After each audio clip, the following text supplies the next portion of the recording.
రెండు తెలుగు రాష్ట్రాల్లో జరుగుతున్న చర్చ ఆంధ్రప్రదేశ్లో వైసీపీ ఎందుకు అంత ఘోర పరాజయాన్ని చవిచూడాల్సి వచ్చింది అనేది.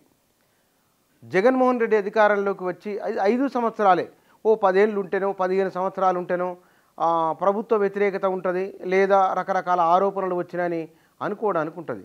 కానీ కేవలం 5 సంవత్సరాల కాలంలో ఎందువల్ల జరిగింది, ఎందుకు విపక్ష హోదా కూడా దక్కని రీతిలో వైసీపీ పరాజయాన్ని చవిచూడాల్సి వచ్చింది అనుకున్నప్పుడు కొన్ని విషయాలు కనబడుతూ ఉన్నాయి. అందులో వ్యతిరేకత అనేది బహిరంగంగా అక్కడ ఇక్కడ విపక్షానికి సంబంధించిన నాయకుల మాటల ద్వారా వచ్చింది. కానీ మిగతా చాలా విషయాలు కూడా బయటికి చెప్పలేదు ఓటర్లు. జగన్ విషయంలో కొంత సానుభూతి ఉన్నప్పటికీ ఈసారి తెలుగుదేశం పట్ల విపరీతమైన అనివార్యతనో లేదా జగన్ను మార్చి బాబుకు అవకాశం ఇవ్వాలనే అభిప్రాయం ఏపీ ఓటర్లో కనబడింది. దీనికి కారణము అక్కడ మద్యానికి సంబంధించిన పాలసీ, మద్యం పాలసీ చాలా నెగిటివ్ ప్రభావాన్ని జగన్ ప్రభుత్వంపైన చూపించింది. చంద్రబాబు నాయుడు ఉన్నప్పుడు అవే బ్రాండ్లు అవే కనుక ఏపీలో ఉంటే కనుక మీరు సోషల్ మీడియాలో వీడియోలు చూస్తే కనుక చాలామంది ఈ అంశాలకు సంబంధించినవే ఎక్కువ ట్రోల్ అయినాయి. అంటే బెల్ట్ షాపుల విషయంలోనో లేకపోతే మద్యమే నిషేధిస్తామని చెప్పి వేరే వేరే బ్రాండ్లు మద్యం తీసుకొని రావడం, అది కుటుంబాల స్థాయి నుంచి మొదలుకుంటే అది కొత్తగా ఓటర్లు వచ్చేంత వరకు కూడా అందరిపైన ఒక చర్చనీయాంశమైంది.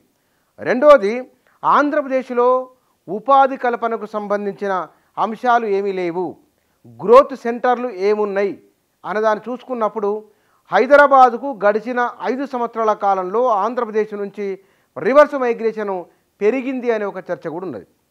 దీంతో పాటుగా 3 రాజధానులు, ఏమిటి 3 రాజధానులు, దానిపై రాజధాని లేని ఏకైక రాష్ట్రం ఆంధ్రప్రదేశ్, రాజధాని లేని ఏకైక రాష్ట్రం ఆంధ్రప్రదేశ్, ఈ చర్చ సోషల్ మీడియాలో విస్తృతంగా జరిగింది. తెలంగాణతో పోల్చుకున్న, ఈ దేశంలో చాలా రాష్ట్రాలతో పోల్చుకున్న పంజాబ్ తర్వాత మన దేశంలో కేరళ, మద్రాస్, ఆంధ్రప్రదేశ్ ఈ రాష్ట్రాల ప్రజలు ప్రపంచవ్యాప్తంగా విస్తరించి ఉన్నారు, ప్రపంచవ్యాప్తంగా వ్యాపారాలు చేస్తూ ఉన్నారు. వీరికి ముందుగానే ఆంగ్ల విద్య వచ్చిన కారణంగా మార్కెట్ను అధ్యయనం చేయడము, రాజకీయాలను పరిశీలించడము, అందరికంటే కూడా ముందుగా ఆలోచించే అవకాశం వారు కూడా ఆలోచిస్తారు కూడా.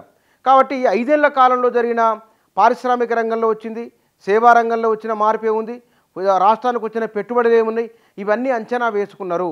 ఈ అంచనా వేసుకున్నప్పుడు అది కనబడలేదు. కానీ జగన్మోహన్ రెడ్డి అభివృద్ధి నమూనా ఏమిటి, మానవ వనరుల పైన ఆయన పెట్టిన ఇన్వెస్ట్మెంట్ ఉన్నది. ప్రతి కుటుంబానికి మినిమం ₹1,00,000 ఆర్థిక సాయం కుటుంబాలకు వచ్చింది. అది కానీ విజిబిలిటీగా ఒక రోడ్డు కానీ, ఓ ఫ్లైఓవర్లు కానీ, ఓ ప్రాజెక్టు కానీ, ఓ భవన నిర్మాణం కానీ ఇవేవి కనబడలేదు. ఇవేమిటి, ఏమీ లేవు కదా, ఇది ఒక నెగిటివ్ అంశంగా మారింది. రెండోది, ఏదైనా సలహానో సూచనో ఇద్దామంటే స్వీకరిస్తారో లేదో అనే భయం కూడా ఉన్నది. కాబట్టి ప్రభుత్వం పైన ఉన్న వ్యతిరేకతను నిర్లిప్తంగా నిశ్శబ్దంగా వ్యక్తీకరించకుండా ఉన్నట్లు తెలుస్తున్నది. దీనికి తోడు వైఎస్ షర్మిల తన కుటుంబం నుంచి ఆయనకు ఇబ్బందికరమైన వాతావరణం ఎదురు కావడం, చాలా సందర్భాలలో వైఎస్ షర్మిల మీడియా మీట్లు పెడుతూ మీడియాతో మాట్లాడుతూ అన్నపైన విమర్శలు చేయడం, కుటుంబ విషయాలు వీధుల్లోకి రావడం, ఇవి కూడా నెగిటివ్ ప్రభావాన్ని జగన్ పైన చూపించినాయి. దీనికి తోడు ఆయన విపరీతమైన మార్పులు చేయడం వలన మంత్రివర్గాన్ని రీషఫుల్ చేయడము, కొత్త వారికి అవకాశం ఇవ్వడం బాగానే ఉంది. కానీ పార్టీకి వాయిస్గా ఉన్నవారు వాయిస్ లెస్ అయిపోయారు, వారు మాట్లాడకుండా అయిపోయారు. ప్రజల్లో జరుగుతున్న ఒక నెగిటివ్ చర్చను, సోషల్ మీడియాలో వ్యక్తమవుతున్న అభిప్రాయాలకు కౌంటర్గా చేయలేకపోయినారు. అంటే ప్రజలకు నేరుగా లబ్ధి చేకూరుస్తున్నాం కాబట్టి వారు ఓట్లు వేస్తారని భావించారు. జగన్ కూడా చివరి మీడియా మీట్లో అదే అన్నారు, ప్రెస్ మీట్లో మాట్లాడుతూ, అక్కలకు, అమ్మలకు, తాతలకు, తండ్రులకు అందరికీ చేసినాం కదా, ఎందుకు ఓడించారో అర్థం కావడం లేదు అని. కానీ విజిబిలిటీ అనేది కనబడలేదు. దాన్ని విపక్షాలు చేస్తున్న ప్రచారానికి ఒక నెగిటివ్ నరేషన్ బిల్డప్ అయింది. ఆ నెగిటివ్ నరేషన్కు కౌంటర్గా వైసీపీ సమాధానం ఇవ్వలేకపోయింది. ఇవ్వని కారణంగా అది బలపడింది. నెగిటివ్ బలపడి వీరు పెట్టిన ఖర్చు కానీ, విద్యారంగంలో తీసుకొచ్చిన మార్పులు కానీ ఇవేవి నిలబడలేకపోయినాయి. ఈ ప్రభుత్వం చేయని విషయాలు ప్రధానంగా వచ్చినాయి. 3 రాజధానుల విషయంలో ఈ మార్పు కేవలం ఎందుకు ఇట్లా చేస్తున్నారు, ఉండనివ్వండి అనేదే ఉన్నది. ఒకవేళ కనుక నిజంగానే హర్షణీయమైంటే కనుక ఇటు రాయలసీమలోను అటు ఉత్తరాంధ్రలో కూడా గణనీయమైన స్థానాలే వైసీపీకి వచ్చి ఉండేవి. రాలేదు అంటే రాజధాని విషయాన్ని ఉమ్మడి రాష్ట్ర ఆంధ్రప్రదేశ్ ప్రజలు అసలు పట్టించుకోలేదు, లేదా వారు దాన్ని సీరియస్గా తీసుకోలేదు. ఈ విషయాలు ఇవన్నీ కనుక ఒక్కసారి ఆయన పరిపాలనలో మంత్రివర్గాన్ని రీషఫుల్ చేసినప్పుడే అప్పుడే ఒక చర్చ ప్రారంభం, ఎందుకు ఇట్లా నిర్ణయాలు ఇట్లా జరుగుతున్నాయి ఏమిటి అని అనుకున్నారు. ఇవన్నీ కనుక కొంచెం ఆయన రీథింక్ చేసుకొని ఉన్నా, ఎప్పటికప్పుడు చెకప్ చేసుకొని ఉన్నా సరే ఈ ఫలితం వచ్చి ఉండేది కాదేమో అనే ఒక అభిప్రాయం ఉన్నది.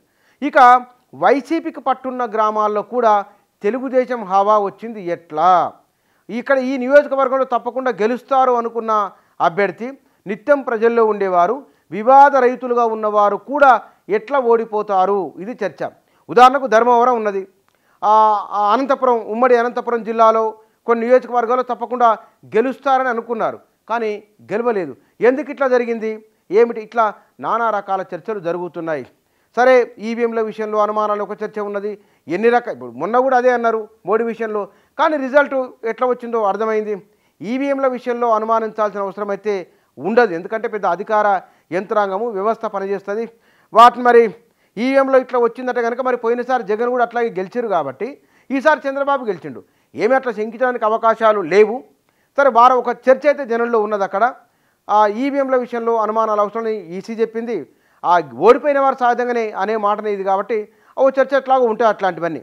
ఇక్కడ ఈ గడిచిన 5 ఏళ్ల కాలంలో ఇంట బయట పార్టీలో వస్తున్న వ్యతిరేక భావనలను సకాలంలో గుర్తించలేదు,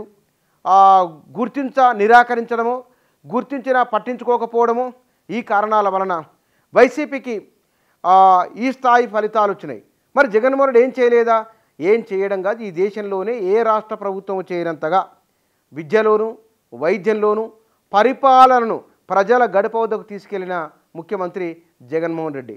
ఇందాక మనం మాట్లాడుకున్న విషయాల్లో ఆయన కొంచెం రీచెక్ చేసుకొని పునఃసమీక్ష చేసుకుంటే కనుక, లోపాలు సవరించుకునే ప్రయత్నం చేస్తే కనుక, ప్రజలు వాస్తవికంగా ఏం భావిస్తున్నారో తెలుసుకుంటే కనుక బహుశా ఈ ఫలితాలు వచ్చి ఉండేవి కావు అనేది విస్తృతంగా వ్యక్తమవుతున్న అభిప్రాయం.